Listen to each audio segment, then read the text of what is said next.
Assalamualaikum warahmatullahi wabarakatuh. Kepada yang terhormat Ibu Feni Soraya selaku dosen pengampu mata kuliah perilaku organisasi. Di sini kami kelompok 3 ingin mempresentasikan hasil kerja kelompok kami tentang emosi dan suasana hati. Adapun anggota kelompok kami, yang pertama ada Anissa Dewi, NPM 008. Saya sendiri Erza Widya Astuti dengan NPM 0018. Rani Dwi Susanti dengan NPM 0024. Ada Ika Irawati dengan NPM 0036. Aninda Divta NPM 0041 dan Bunga Mima Rizenda 0044. Materi selanjutnya akan disampaikan oleh rekan saya. Baik, saya Nisa Dewi, NPM 22010108, ingin menjelaskan apa itu emosi dan suasana hati.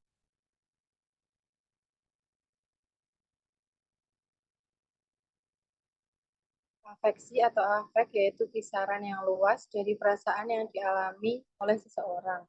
Emosi atau emosional adalah perasaan intens yang diarahkan pada seseorang atau sesuatu. Emosi yaitu reaksi pada seseorang seperti kita melihat teman di tempat kerja, mungkin membuat kita merasa gembira atau merasa frustasi. Suasana hati atau mood yaitu perasaan yang cenderung kurang intens dibandingkan emosi dan kurang konseptual.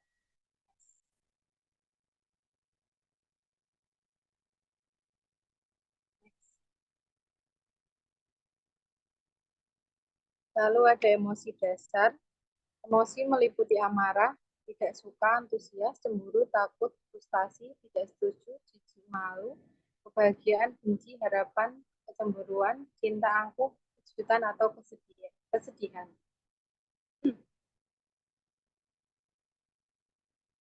Selanjutnya ada suasana hati dasar. Yang pertama ada afeksi positif dan afeksi negatif. Afeksi positif adalah sebuah dimensi di mana hati yang terdiri atas emosi-emosi positif spesifik seperti ketertarikan, keyakinan diri, dan keceriaan pada akhir tinggi dan kebosanan, kelembanan, serta keletihan pada akhir rendah. Afeksi positif memiliki efek yang menguntungkan bagi kesejahteraan dan kesehatan seseorang. Mempertahankan tingkat afeksi positif yang sehat dapat meningkatkan suasana hati, mengurangi tingkat stres, meningkatkan kepuasan hidup, dan memperkuat hubungan sosial. Yang selanjutnya yaitu afeksi negatif. Afeksi negatif adalah sebuah dimensi suasana hati yang terdiri atas emosi-emosi seperti kegugupan, stres, dan kecemasan pada akhir tinggi dan relaksasi, ketenangan, serta kendali diri pada akhir rendah. Emosi negatif dapat memiliki efek yang bervariasi pada individu, termasuk penurunan mood, peningkatan tingkat stres, dan dampak negatif pada kesejahteraan umum. Namun ketika afeksi negatif menguasai kehidupan seseorang atau terjadi secara berlebihan, dapat berdampak negatif pada kesejahteraan fisik dan mental. Maka dari itu penting untuk mengembangkan strategi dan keterampilan untuk mengelola dan mengatasi emosi negatif dengan sehat. Yang selanjutnya akan dijelaskan oleh rekan saya.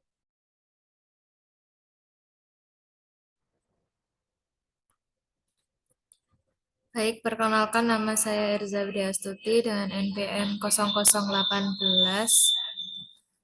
Saya izin melanjutkan materi tentang struktur suasana hati. Di struktur suasana hati salah satunya ada bersemangat, merupakan penanda murni dari afeksi positif tinggi. Gugup adalah penanda murni dari afeksi negatif tinggi. Relaks adalah penanda murni dari afeksi positif rendah. Bosan adalah penanda murni dari afeksi negatif rendah. Sedangkan beberapa emosi lain seperti puas merupakan gabungan afeksi positif tinggi dan rendah. Sedih merupakan gabungan afeksi negatif tinggi dan rendah. Adapun ketika kecenderungan mengalami suasana hati positif ringan pada saat tidak ada hal tertentu yang terjadi merupakan kompensasi positivitas. Slide selanjutnya.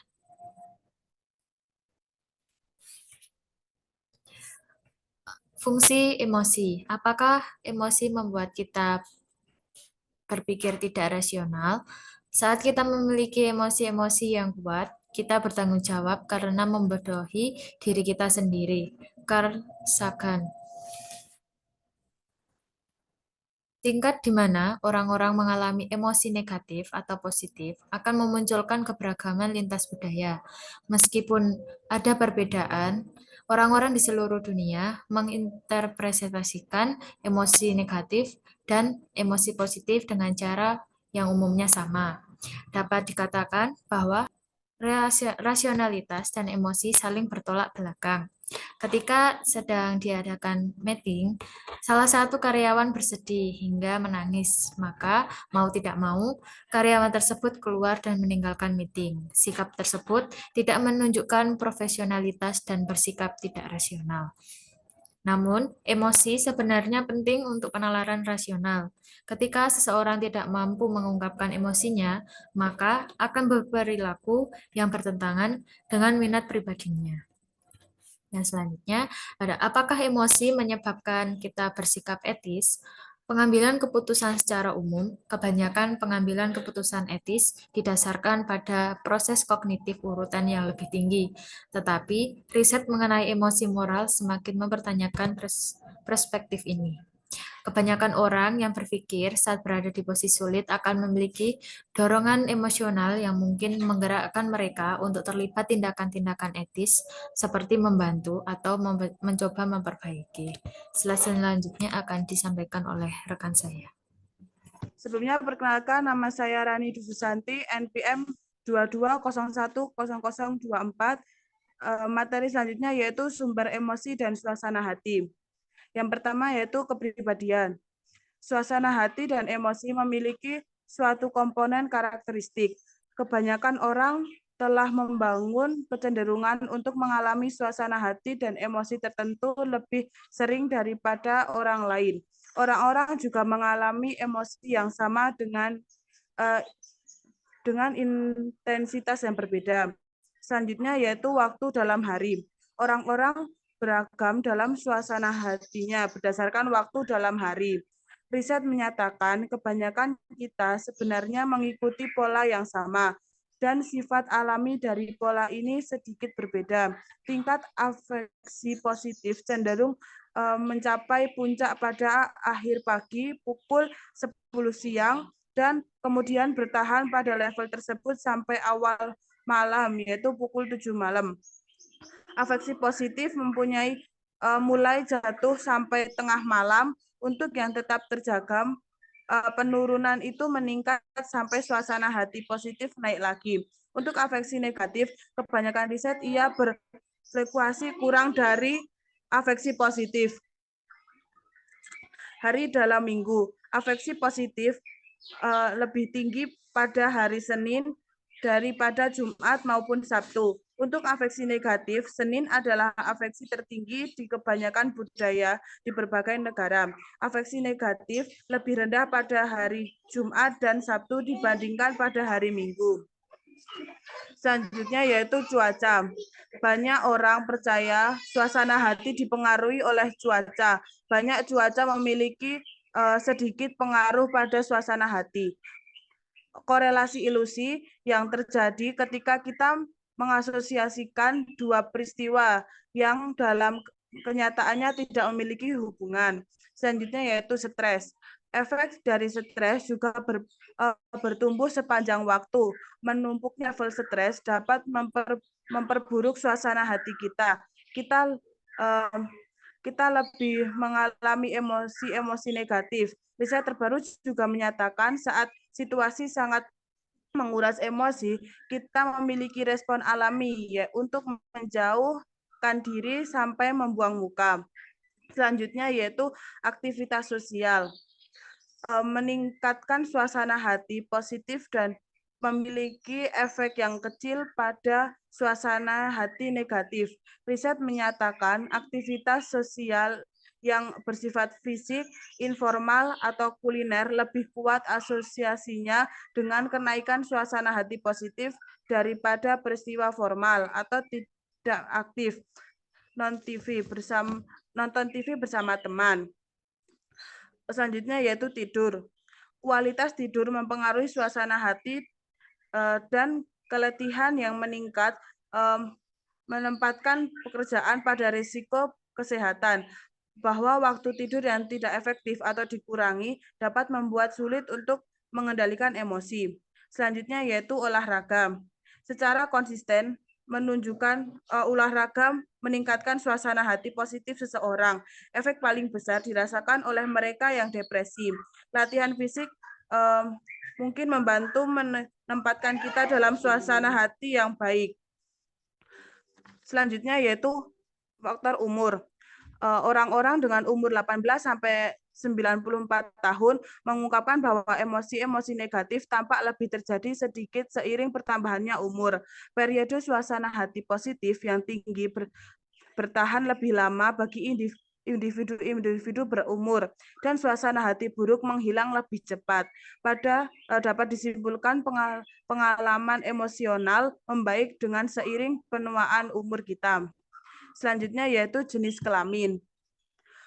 Banyak yang meyakinkan bahwa wanita lebih emosional daripada pria. Bukti memang membenarkan wanita lebih ekspresif secara emosional daripada pria.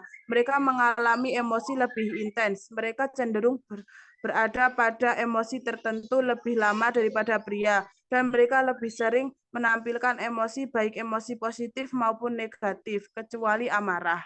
Selanjutnya akan dilanjutkan oleh Ika Irawati. Baik, saya Ika Irawati NPM 2201010036 akan melanjutkan materi berikutnya. Materi berikutnya yaitu emosi pekerja. Emosi pekerja adalah sebuah situasi di mana seseorang pekerja menampilkan emosi yang diinginkan organisasi selama transaksi-transaksi interpersonal di tempat kerja. Setiap pekerja mengerahkan tenaga fisik dan mental dengan menempatkan tubuh dan pikiran pada pekerjaan. Berikut adalah jenis emosi. Yang pertama, emosi yang dirasakan, dan yang kedua, emosi yang ditampilkan. Emosi yang dirasakan atau felt emotion adalah emosi aktual individu. Sedangkan emosi yang ditampilkan atau displayed emotion adalah yang dituntut oleh organisasi untuk ditunjukkan oleh pekerja dan dianggap pantas untuk pekerjaan itu. Mereka tidak muncul begitu saja, akan tetapi mereka dipelajari. Sama halnya, kebanyakan dari kita mengetahui bahwa kita diharapkan sedih saat pemakaman, tanpa peduli apakah kita menganggap kematian orang itu sebuah kehilangan, dan untuk tampil dalam pernikahan dengan gembira meskipun kita tidak ingin merayakan. Lalu, macam-macam emosi palsu ada dua, yaitu acting permukaan dan acting mendalam. Yang pertama, acting permukaan atau surface acting adalah menyembunyikan perasaan di dalam dan menyembunyikan ekspresi emosional sebagai respon atau atas peraturan. Seorang pekerja yang tersenyum pada pelanggan meskipun saat itu ia tidak merasa senang adalah acting permukaan. Lalu, acting mendalam atau deep acting adalah mencoba untuk memodifikasi perasaan di dalam diri yang sebenarnya berdasarkan aturan. Penyedia layanan kesehatan mencoba untuk secara murni merasa lebih empati terhadap pasiennya adalah contoh dari acting mendalam. Acting permukaan berhadapan dengan emosi yang ditampilkan, sedangkan acting mendalam berhadapan dengan emosi yang dirasakan. Next. Selanjutnya yaitu teori peristiwa afektif. Sebuah model yang menyatakan bahwa peristiwa tempat kerja menyebabkan reaksi emosional pada bagian pekerja, yang kemudian mempengaruhi sikap dan perilaku tempat kerja. Teori ini dimulai dengan mengenali bahwa emosi adalah respon atas peristiwa di lingkungan kerja. Lingkungan kerja mencakup semua yang mengelilingi pekerjaan itu, ragam tugas dan tingkat otonomi, tuntutan pekerjaan, serta tuntutan untuk mengekspresikan emosi pekerja. Lingkungan ini menciptakan peristiwa kerja yang bisa saja menjengkelkan, menyenangkan, atau keduanya. Contoh dari yang menjengkelkan adalah seperti kolega yang menolak melakukan bagian pekerjaannya, bentrokannya arahan dari manajer yang berbeda, dan tekanan waktu yang berlebihan. Sedangkan peristiwa yang menyenangkan termasuk mencapai sasaran, dukungan dari kolega, dan menerima pengakuan atas suatu pencapaian. Peristiwa kerja ini mendorong reaksi emosional positif atau negatif yang diterima oleh kepribadian dan suasana hati pekerja untuk selanjutnya direspon dengan intensitas lebih tinggi atau rendah. Orang-orang dengan skor stabilitas emosional rendah lebih mungkin bereaksi kuat pada peristiwa negatif. Respon emosional kita pada suatu peristiwa dapat berubah tergantung suasana hati. Lalu, emosi mempengaruhi sejumlah variabel kinerja dan kepuasan seperti perilaku kewargaan organisasi, komitmen organisasi, tingkat usaha, niat untuk keluar, dan penyimpangan di tempat kerja. Slide selanjutnya akan dijelaskan oleh rekan saya.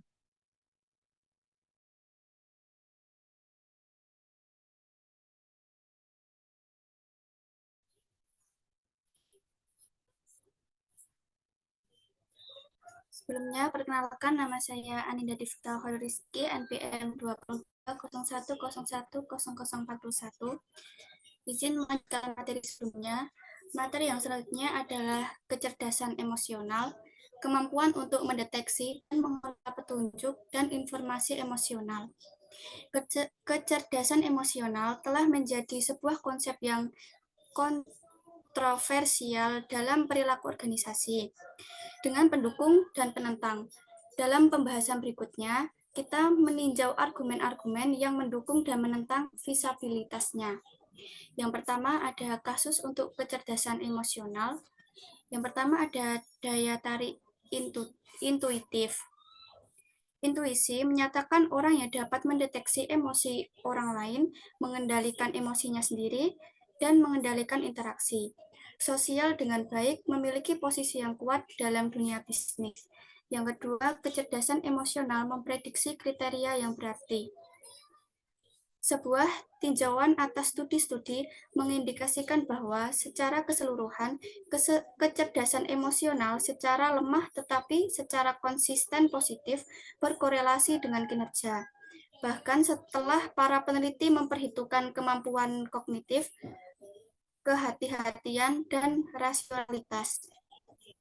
Yang ketiga ada kecerdasan emosional dan berdasarkan biologi. Orang-orang dengan kerusakan di area otak yang mengatur pemrosesan emosional, bagian korteks prefrontal, atau memiliki skor tidak lebih rendah dalam ukuran standar kecerdasan daripada orang tanpa kerusakan yang sama. Yang selanjutnya ada kasus yang bertentangan dengan kecerdasan emosional. Yang pertama, para peneliti kecerdasan emosional tidak sepakat tentang definisi, yang artinya para peneliti lain telah memandang kecerdasan emosional sebagai ragam ide yang luas, yang kita ukur dengan melaporkan sendiri dan yang dihubungkan secara utama oleh fakta yang tidak satupun dari mereka sama dengan kecerdasan kognitif. Yang kedua, kecerdasan emosional tidak dapat diukur. Ukuran kecerdasan emosional beragam dan para peneliti tidak dapat memperlakukan ukuran-ukuran itu seketat seperti para studi mereka atas ukuran kepribadian dan kecerdasan umum. Yang terakhir, kecerdasan emosional tidak lebih dari sekedar kepribadian dengan label berbeda. Kecerdasan emosional tampak berkorelasi dengan ukuran-ukuran kepribadian, khususnya stabilitas emosional. Yang selanjutnya ada pengaturan emosi. Pengaturan emosi merupakan bagian dari literatur kecerdasan emosional, tetapi saat ini semakin dipelajari sebagai sebuah konsep terpisah. Pendapat utama di balik pengaturan emosi adalah untuk mengidentifikasi dan memodifikasi emosi yang Anda rasakan. Riset terkini menyatakan bahwa kemampuan manajemen emosi adalah alat prediksi kuat atas kinerja tugas bagi beberapa pekerjaan dan perilaku kewargaan organisasi atau organisasional citizenship behavior. Yang selanjutnya akan dilanjutkan rekan saya.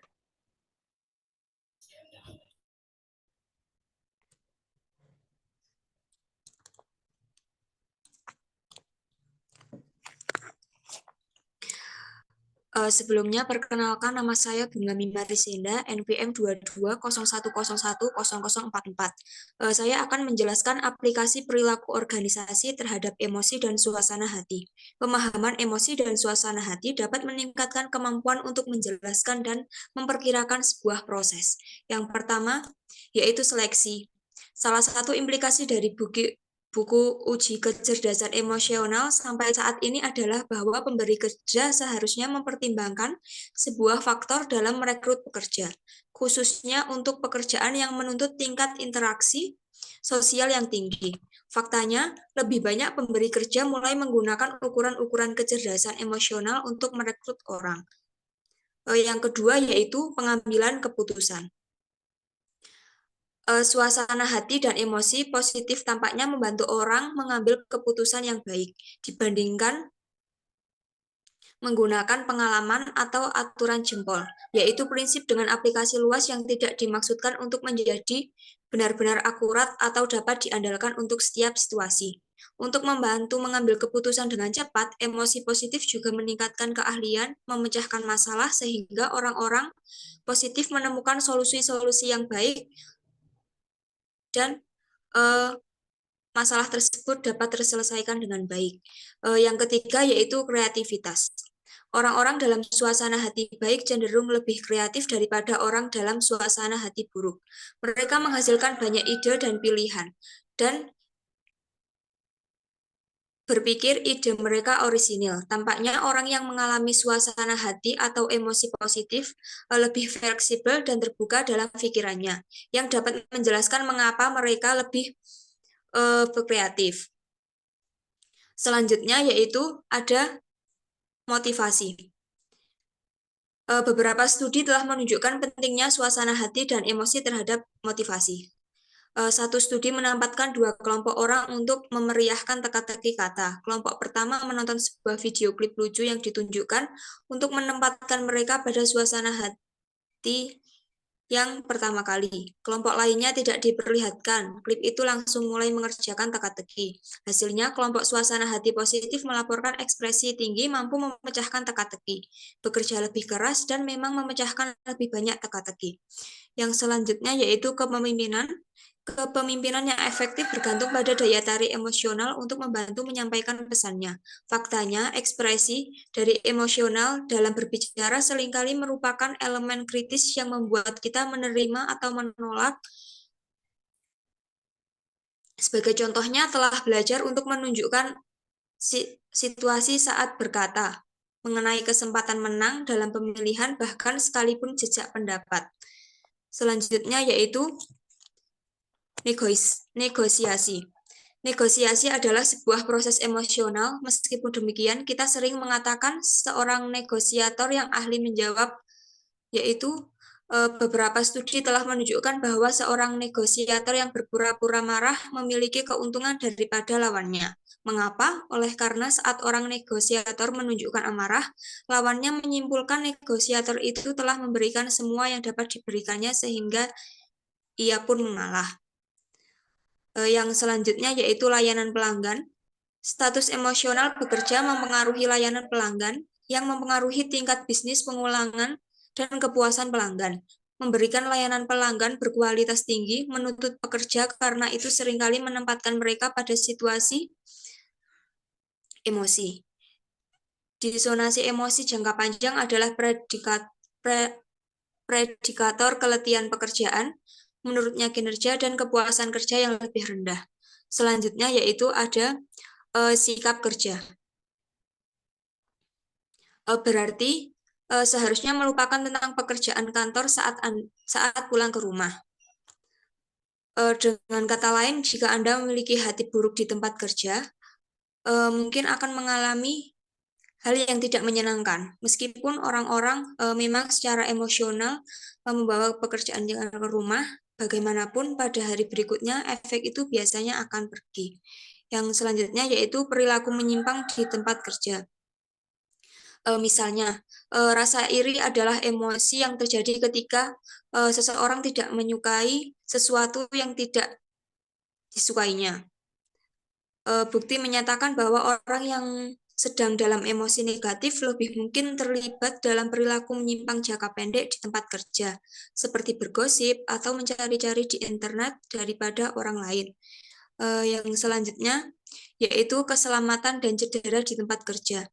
Riset yang menghubungkan efektivitas negatif pada meningkatnya cedera di tempat kerja menyatakan bahwa pemberi kerja dapat meningkatkan kesehatan dan keselamatan dan menjamin pekerja tidak terlibat dalam aktivitas yang berpotensi berbahaya ketika berada di dalam suasana hati buruk. Yang selanjutnya yaitu bagaimana manajer dapat mempengaruhi suasana hati. Biasanya dapat meningkatkan suasana hati dengan berbagai sebuah video-video yang lucu, memberikan orang itu sekantung makanan, atau hal-hal yang menyenangkan. Sekian presentasi dari kami, kembali ke moderator.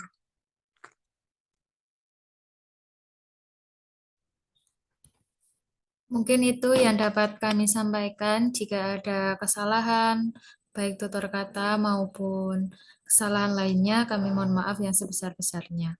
Wassalamualaikum warahmatullahi wabarakatuh. Audio Jungle.